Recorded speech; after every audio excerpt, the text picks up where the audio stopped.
नमस्कार, मैं अविनाश कुमार झा। और मैं नीरू पुरी। हम रोज़ की तरह आज भी 4 बजे लेकर के आए हैं आपके लिए फैमिली हैप्पीनेस क्लास। और हर सत्र की शुरुआत हम करेंगे एक छोटी सी माइंडफुलनेस की एक्टिविटी से। तो आइए आगे बढ़ते हैं। सभी एक आरामदायक स्थिति में बैठ जाएं और हो सके तो अपनी कमर सीधी रखें। जिस प्रकार से आप आरामदायक महसूस करें उस स्थिति में आप बैठें। तो चलिए शुरू करते हैं। एक लंबी गहरी सांस लेते हुए हम अपनी आंखें बंद कर लेंगे।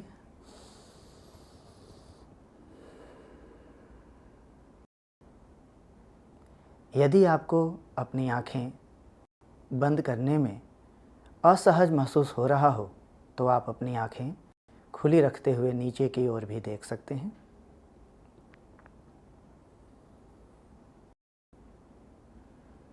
अब आप अपने वातावरण से आ रही आवाज़ों को सुनने का प्रयास करें, उन पर ध्यान दें।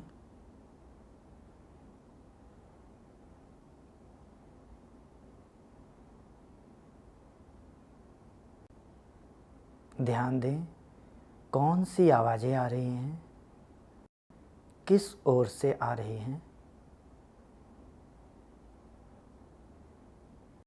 आवाज़ें धीमी हैं या तेज़ हैं, दूर से आ रही हैं या पास से।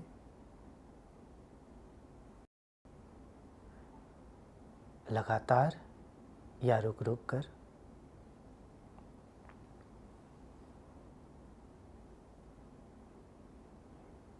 अब आप अपना ध्यान अपनी सांसों पर लेकर आएं।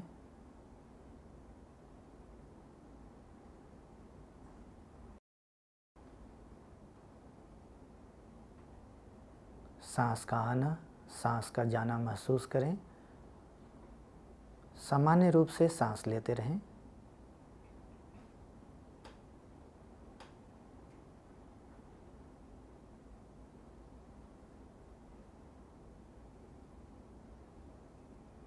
यदि आपका ध्यान भटक गया हो तो बिना किसी दबाव को महसूस किए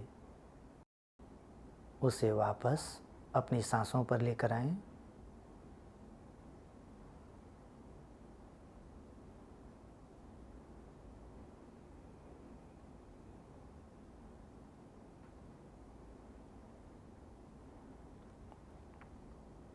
अब आप अपना ध्यान अपनी बैठने की स्थिति पर लाएं और जब सहज महसूस करें अपनी आंखें खोल लें।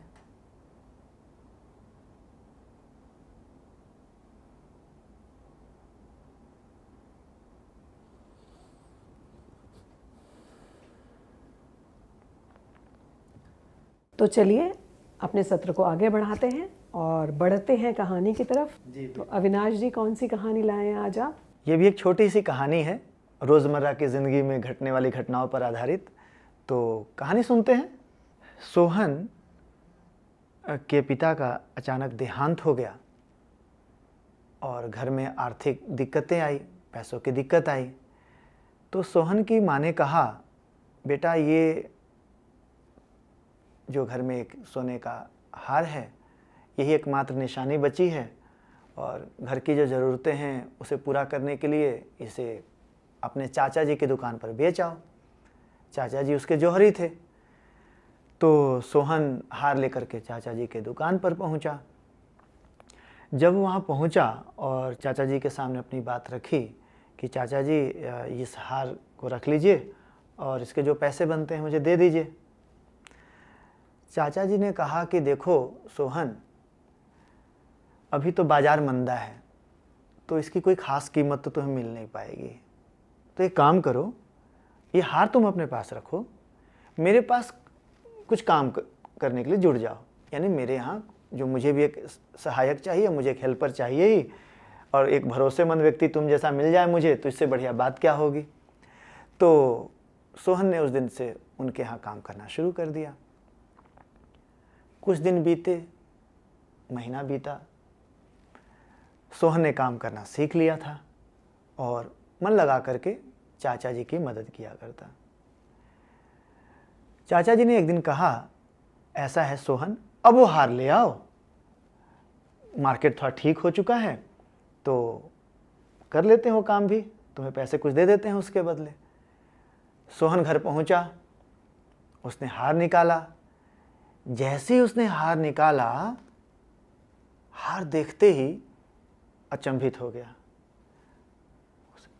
ये तो हार तो नकली है। सोहन को अजीब सा लगा, दौड़ते हुए वो दुकान पहुंचा और चाचा जी से कहा, चाचा जी आपको तो शायद उस दिन पता चल गया होगा कि हार नकली है, आपने उस दिन क्यों नहीं बताया?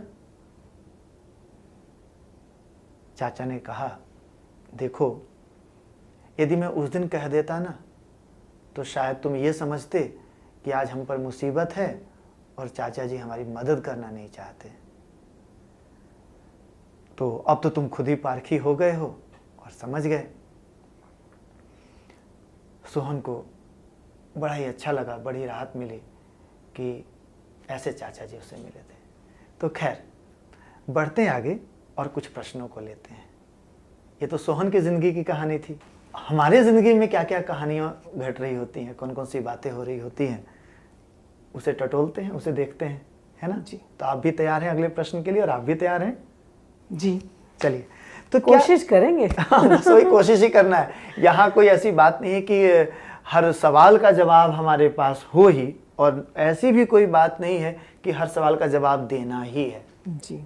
जहाँ आप सहज महसूस करें, जहाँ आपको लगता है कि हाँ ये बात, ऐसी घटना मेरे साथ तो घटी है या मेरे ध्यान में तो आती है और मैं शेयर करना भी चाहता हूँ तो करूँ। ध्यान में आया पर शेयर करने का मन नहीं है तो करने की कोई आवश्यकता नहीं है। तो ठीक है, आप बिल्कुल फ्री महसूस करें, आप भी फ्री महसूस करें। और पहला प्रश्न लेते हैं, क्या सही गलत की पहचान खुद कर पाने से आपकी खुशी बढ़ती है? सही गलत की यदि आप पहचान खुद कर पाते हैं तो क्या उससे खुशी बढ़ती है? बात पहुंच रही है? कहना यह है कि कोई और बताए कि क्या सही और क्या गलत है। एक तो वो स्थिति हुई, और एक स्थिति ये हुई कि मुझे खुद पता है कैसे परखना है और मैं जानता हूं कि सही क्या है गलत क्या है। तो दोनों का अंतर कभी महसूस किया आपने? बताइए। मुझे ध्यान आ गया अचानक से जी। मैं पिछले करीब 33-34 साल से जी टीचिंग जॉब में हूँ और पिछले 15 साल से मैं अंग्रेज़ी पढ़ा रही हूँ। और मुझे ऐसा लगता था कि मैं बहुत अच्छी अंग्रेज़ी पढ़ा रही हूँ। अच्छा। मैं बहुत अच्छी टीचर हूँ। हाँ। और खैर मेहनत करके काम तो कर रही थी जी।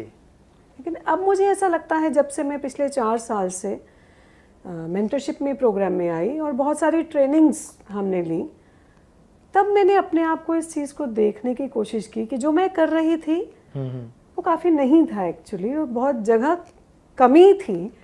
तो वो मुझे कमी खुद को अपने आप को महसूस होने लगी। तो मुझे अच्छा लगता है कि मैं उसके ऊपर काम कर पाऊँ, अपनी कमियों को दूर कर पाऊँ। लेकिन अगर उस समय मुझे कोई टोक देता हाँ। और ये कह देता कि तुम अच्छी टीचर नहीं हो जी। तो शायद मुझे पसंद नहीं आता। बट मैं खुद जान पाई अपनी कमियों को जी। क्योंकि बहुत सारी ट्रेनिंग्स के दौरान बहुत सारी चीज़ें जब हम सीखते हैं तो अपने अंदर भी झांकने का मौका तो मिलता ही है। बढ़िया। तो मुझे अपनी कमियां पता चली। चलिए, तो आपने अपनी ज़िंदगी का एक उदाहरण दिया है। ऐसे ही आप भी कोशिश कीजिएगा कि अपनी ज़िंदगी के विभिन्न पलों को याद करें और ऐसे उदाहरण ढूंढें जहां आपको लगा कि जब भी आपने खुद ही कोई अपनी बात पकड़ी या कोई बात समझ में आई तो आपको कैसा लगा, और अच्छा लगे शेयर करना तो अपने परिवारजनों के साथ शेयर कीजिएगा, है ना। और मन करे कि हमसे शेयर करना है तो उसके लिए भी हम आपको इस सत्र के अंत में बताएंगे कि कैसे आप पहुंच सकते हैं। तो अगला प्रश्न लेते हैं। अगला प्रश्न है, क्या कभी ऐसा हुआ जो आपने जैसा माना हुआ था वो बात वैसी नहीं थी? जब आपको ये पता चला तो आपको कैसा लगा, है ना? और पता चलने के बाद आपने क्या किया? कर दूं शेयरिंग इसकी भी? ये आपकी इच्छा है। वैसे तो देखिए, आप शेयर नहीं करेंगे तो भी हमारे बहुत सारे परिवारों में चर्चा शुरू हो चुकी होगी। अगर हमारे पास समय है जी तो मैं शेयरिंग कर देती हूँ यहाँ से। जी। मैंने बहुत लोगों के मुंह से ऐसा सुना कि जब रिटायर हो जाते हैं तो जीवन जो है वो ऐसा हो जाता है कि अच्छा नहीं लगेगा, आप बीमार हो जाएंगे क्योंकि आप सारा दिन घर में हैं। जी। और मैं सोचती थी कि मेरी रिटायरमेंट भी नज़दीक है और मैं ये सोचती थी कि जाने क्या होगा रिटायरमेंट के बाद। लेकिन कोरोना ने बता दिया कि आप घर बैठे हैं, रिटायर तो नहीं है पर घर बैठे हैं और कैसे बिजी रह सकते हैं। मैंने ये पिछले कुछ दिनों में समझ लिया जी। कि जब मैं घर भी बैठ जाऊंगी, जब मैं रिटायर हो जाऊंगी, तो भी कैसे मैं अपने आप को बिजी रख सकती हूँ और इस विचार से मुक्त हो सकती हूँ कि मैं रिटायर्ड हूँ। तो ज़्यादा इम्पॉर्टेंट ये है कि मैं बिजी रहूँ। यानी कि आपने जो माना हुआ था जी। कि रिटायरमेंट के बाद चीज़ें बहुत कुछ बदल सकती हैं, अब आपको संभावना दिखती है या कुछ अलग तरीके से चीज़ें होती हुई दिख रही है। तो प्रश्न मैं आप सभी के लिए फिर से रख देता हूँ, चर्चा करना क्या है कि जब आपको कभी ऐसा पता चला कि जो बात आपने लंबे समय से माना हुआ था वो वैसा नहीं है या वैसा नहीं था, तो पता चलने के बाद आपको कैसा लगा, है ना, और उसके बाद फिर आपने क्या किया। तो इन प्रश्नों पर आप घर पे चर्चा कीजिए, खूब बातें कीजिए, परिवार के साथ वक्त बिताइए। तो चलिए अब हम अपने सत्र का समापन करते हैं जी। 2 मिनट के लिए शांत बैठकर। तो आप चाहें तो आंखें बंद रखें या खुली रखें, आपकी इच्छा है। आप 2 मिनट के लिए शांत बैठेंगे और इस सत्र में हमने जो भी किया, आपके जो भी विचार और भावनाएं आए, उनके ऊपर मनन करेंगे। जी।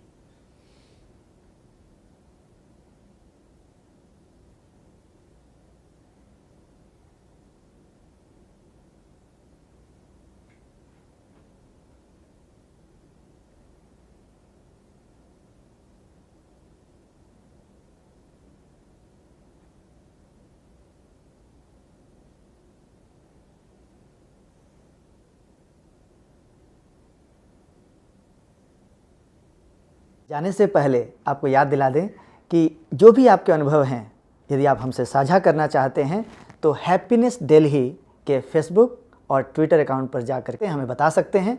साथ ही यदि कुछ और जानने की इच्छा हो दिल्ली के हैप्पीनेस क्लास के बारे में, तो उसके लिए आप हमारा एक ब्लॉग है जिस पर आप पहुंच सकते हैं, happinessdelhi.blogspot.com। यहाँ आप पहुँचें, आपको बहुत सारी सामग्री मिलेगी, पढ़ें और आगे बढ़ें। नमस्कार, फिर मुलाकात होगी।